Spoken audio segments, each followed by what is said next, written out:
Pluralisme bukan Bhinneka Tunggal Ika. Waspadalah. Assalamualaikum warahmatullahi wabarakatuh. Selamat datang di Didi TV, sebuah kanal pribadi yang mengajak kita semua memahami tentang diri kita sebagai makhluk ciptaan Tuhan yang paling sempurna.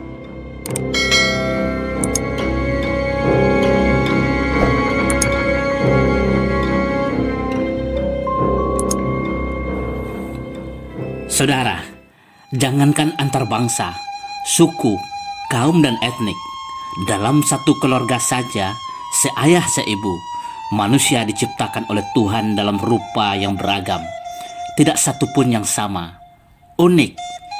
Oleh karena itu, bukanlah hal yang luar biasa bila bangsa Nusantara yang berasal dari keturunan yang sama hari ini kelihatan beragam rupa, budaya, bahkan agama yang diyakininya. Itulah hukum dan ketentuan Tuhan yang mutlak. Adat yang sebenarnya adat yang berbuhul mati. Leluhur kita, nenek moyang Nusantara, telah memahami dan meyakini itu semua. Pemahaman dan keyakinan itu dirumuskan dalam bentuk semboyan Bhinneka Tunggal Ika, sebuah ungkapan pengakuan bahwa kita bangsa Nusantara memang berbeda-beda, baik dalam hal rupa fisik, kebudayaan, maupun keyakinan terhadap Tuhan. Namun mereka semua meyakini bahwa Tuhan itu hanya ada satu-satunya, tunggal, tiada duanya, ketuhanan yang Maha Esa. Perbedaan rupa fisik, kebudayaan, dan keyakinan itulah yang membuat kita bersatu menjadi sebuah bangsa Indonesia. Namun, kehadiran ideologi pluralisme yang lahir dari garis keturunan sekularisme yang memisahkan antara urusan agama dan kebudayaan, urusan agama dan urusan negara, yang melahirkan liberalisme, telah mengaburkan pemahaman dan keyakinan kita terhadap ajaran leluhur kita, Bhinneka Tunggal Ika. Dengan menggunakan diksi, pilihan kata yang sangat eufemisme, halus dan persuasif, kita mulai terjebak oleh rayuan penyebar ideologi ini untuk mendukung dan mempropagandakan ideologi pluralisme yang sangat berbahaya dan mengancam persatuan dan kesatuan bangsa tercinta, bahkan keselamatan dunia akhirat. Dalam berbagai media yang mudah diakses publik, pluralisme dijelaskan sebagai paham ideologi yang menghargai adanya perbedaan dalam suatu masyarakat dan memperbolehkan kelompok yang berbeda tersebut tetap mempertahankan keunikan kebudayaannya masing-masing. Setiap orang dan kelompok orang memiliki kesetaraan dalam hak dan kewajiban dalam berbangsa dan bernegara. Setiap orang dan kelompok orang wajib menghormati dan menghargai kebudayaan kelompok masyarakat lain. Sungguh tidak ada yang luar biasa sebagaimana yang diyakini, diamalkan dan diajarkan oleh leluhur kita. Pluralisme mengajarkan bahwa setiap manusia wajib menghargai perbedaan keyakinan orang lain dalam beragama. Setiap pemeluk satu agama tidak boleh mempengaruhi, mempersuasi, apalagi memaksakan keyakinannya kepada kelompok penganut agama lain. Setiap pemeluk satu agama wajib menghargai dan menghormati praktik peribadatan penganut agama lain. Bahkan semua pemeluk agama harus mampu bersinergi dalam menjalankan kehidupan di dunia ini yang sudah tiada lagi batas wilayahnya. Sungguh tiada yang luar biasa, sama seperti yang diajarkan oleh leluhur kita Nusantara yang telah meyakini keberadaan Tuhan yang Maha Esa, tiada duanya. Ajaran Islam bahkan secara tegas melarang pemeluknya memaksakan orang lain untuk memeluk Islam. Walaupun umat Islam diperintahkan dengan tegas untuk menjaga akidah anak, istri dan keturunannya, ajaran Islam memerintahkan pemeluknya untuk membiarkan pemeluk agama lain mengimani keyakinannya dan beribadah menurut ajaran agamanya.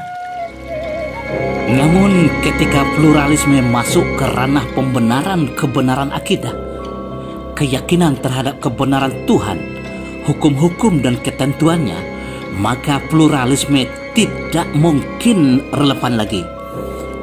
Seorang penganut satu agama yang taat tidak mungkin mengakui kebenaran akidah penganut agama lain.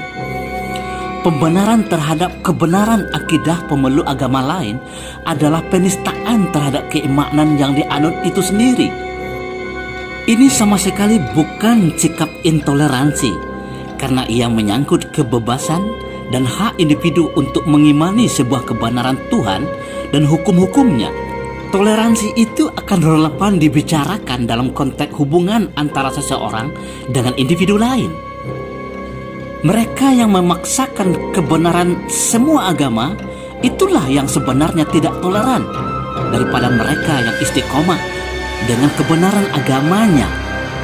Paus Yohanes II sendiri mengeluarkan dekret Dominus Jesus pada tahun 2000 yang secara tegas menolak pluralisme agama.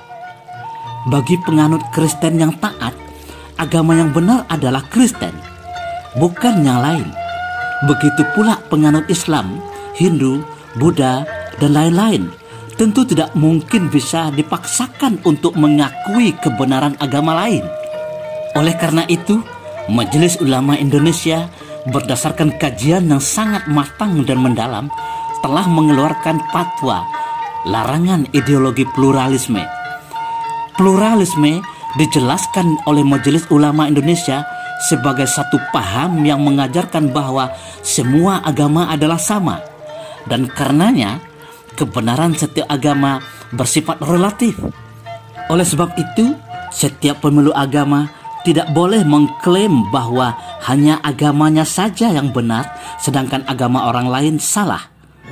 Walaupun disangkal oleh penganut dan penyebarnya, disinilah letak kekeliruan fatal pluralisme yang semakin mendapat tempat di hati umat rakyat Indonesia yang telah tegas menyatakan berketuhanan yang Maha Esa.